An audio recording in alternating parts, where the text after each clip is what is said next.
If rich people aren't going to play by the rules, we shouldn't either.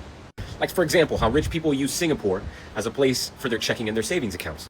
Or like they use Dubai, for example, as a straw man to basically look as, on paper, nobody exists. And what does exist looks like a lender or a creditor or a lien holder that's drawing and issuing debt against companies, people, and everything else that you own. Really, you don't own. Or what about Switzerland, where they keep their money anonymously, for example, inside of a checking account that's not really a checking account, it's more like a safe deposit box that is based off of a number. Or like what they do in the Cook Islands, where they create themselves a family foundation and then build a family office in the Cooks. And that is the ultimate owner of everything, which means they own absolutely nothing. And they're making all these charitable donations and contributions to themselves. And let's not even talk about the second passport they buy for the whole family. They buy the passport. They don't even need to be born there.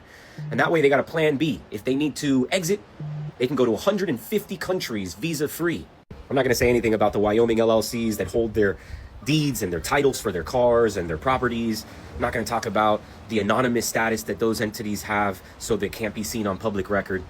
You know what the biggest misunderstanding is of all of this? Anybody could do it. They make it seem like anybody can't do it, but anyone can do it. A Bahamas LLC cost you $300. Opening up a bank account in Singapore cost you almost nothing. Opening up a Cook Islands LLC, maybe worst case, is a couple $1,000s.